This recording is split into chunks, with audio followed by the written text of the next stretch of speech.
Babad Giyanti karya Raden Ngabei Yasadipura 1. Episode ke-41. Para punggawa Sukawati masih membahas kematian Ngabei Jayakartika. Di Jakawal, para punggawa Sukawati masih membicarakan kematian Ngabei Jayakartika. Pangeran Adipati Sukawati berkata kepada Jayengranu dan Ahmad Saleh, "Hei Jayengranu dan engkau Ahmad Saleh, perintahkan Kanda Puger agar pulang ke Sukawati. Gantian tunggu rumah. Aku akan menyerang kota Surakarta. Namun penyeranganku tidak lewat Banyuanyar. Aku masih teringat kematian Ngabei Jayakartika. Aku ingin menunggu Sakeber dan Prenggoloyo yang masih berkutat di Grompol. Kabarnya mereka hampir berangkat. Sudah bergerak maju pasukannya. Kalau sudah sampai di Mungkung, disitulah aku serang. Adapun bupati yang aku bawa menyerang 5 saja, yang sudah ada di sana. Kanda Puger saja yang kembali ke Sukawati. Semua Tumenggung yang lain tinggal menjaga rumah. Nah, segeralah berangkat. Tidak usah memakai surat, cukup pesan kepadamu saja." Dua mantri menyembah, segera melesat dari hadapan Pangeran Adipati Sukawati. Di jalan tidak diceritakan. 1 malam kemudian sudah sampai di barisan Adipati Puger. Saat itu Adipati Puger sedang berkumpul bersama para punggawa. Utusan segera menyampaikan perintah Pangeran Adipati Sukawati. Adipati Puger berkata, "Apapun diriku ini terserah kehendak Kanjeng Pangeran. Diadu dengan Adipati Prenggoloyo, seumpama tidak ada Mayor Sakeber yang menyertainya, aku mustahil takut. Dikeroyok 8 orang seperti Prenggoloyo, aku masih minta tambah. Sedikitnya 4 orang lagi." Tergelak tawa para mantri dan bupati mendengar gurauan Ki Adipati. Adipati Puger segera mengundangkan kepada pasukan untuk bersiap pulang ke Sukawati. Para Tumenggung berpakti, kemudian berbagi keselamatan.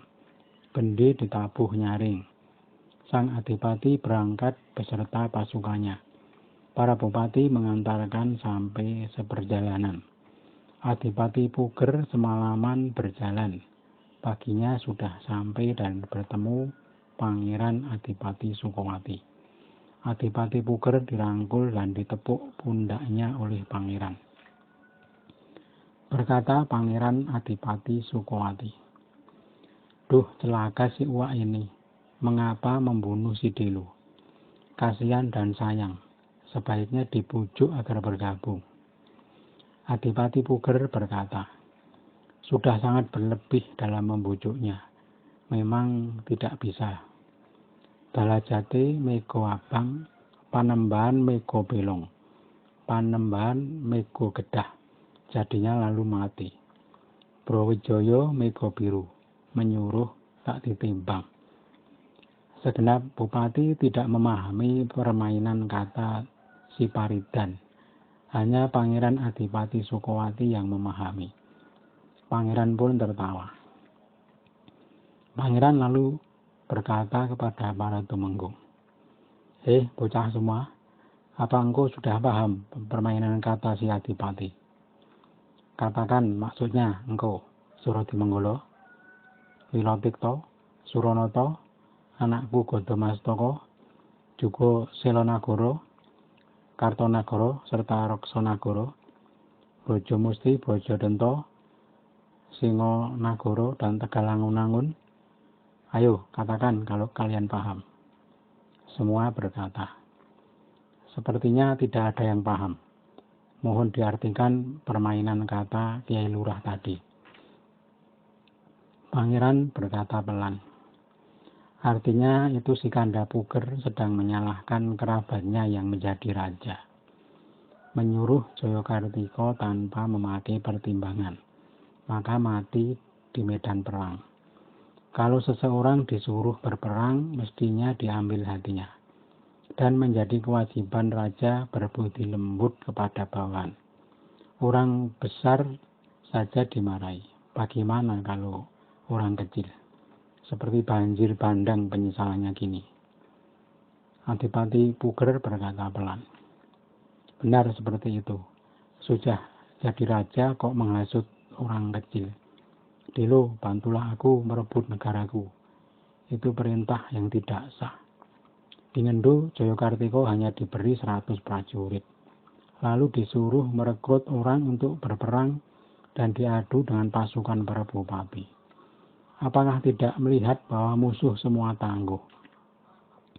Raden Tumenggung Jayadirjo, tinggi besar, gagah dengan sawah garapan 1.600 cacah. Mas Ronggo Wirosantiko berotot bagus dan banyak kerabat. Sawah garapan 2.000 cacah. Tumenggung Suryanagara tampan seperti Raden Samba. Sawahnya 1.500 cacah. Tumenggung Rono Diningrat seperti Panji Wanengpati yang menyamar ketika berjaga. Sawah garapan 1.000 cacah. Raden Tumenggung Pusporono seperti Putra Wiroto. Sawahnya 1.000 cacah. Pentolannya saya sendiri, Dedengkot orang Sukowati. 3.000 cacah sawahku. Nah, bagaimana bisa dibenarkan kalau seorang penatus seperti Jayakartiko disuruh melawan kami semua? Itu kan yang menyuruh tidak punya perasaan. Heboh para bupati mendengar perkataan Adipati Puger.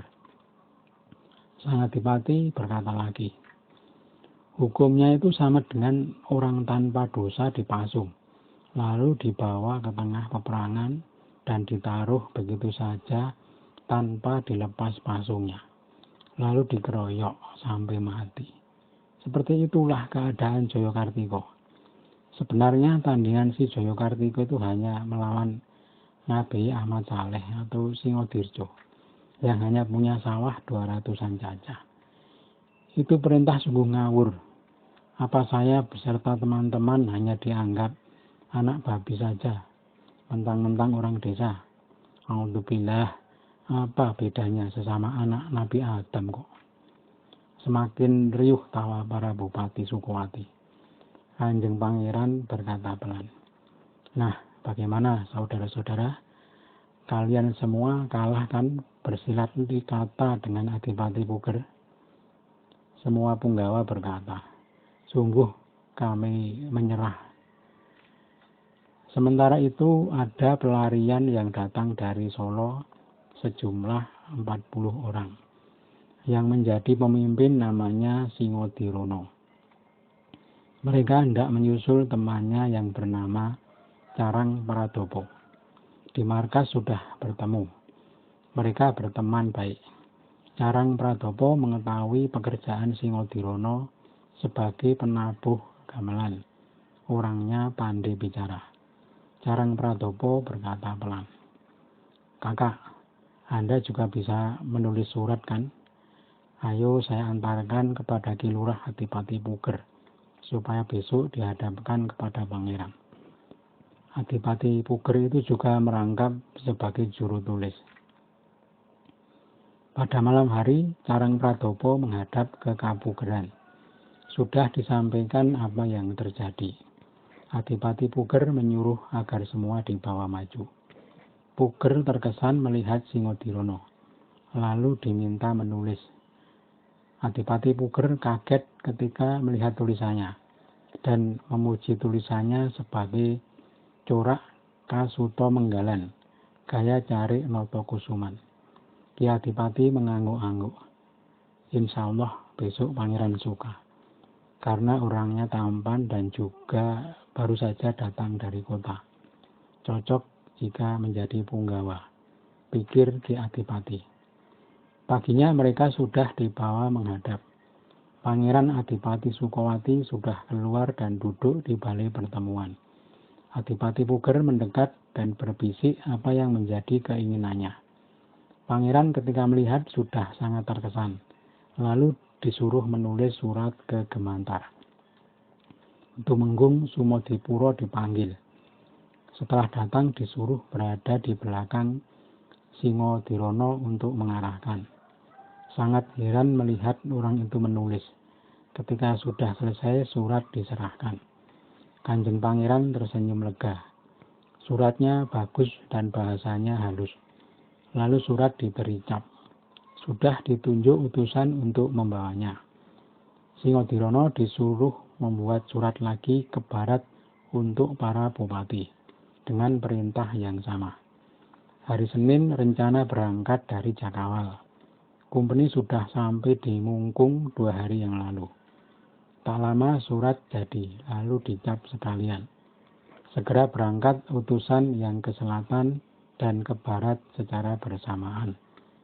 Semua bupati telah menghadap pada jam 8:30. Pangeran Adipati lalu menyampaikan pengumuman.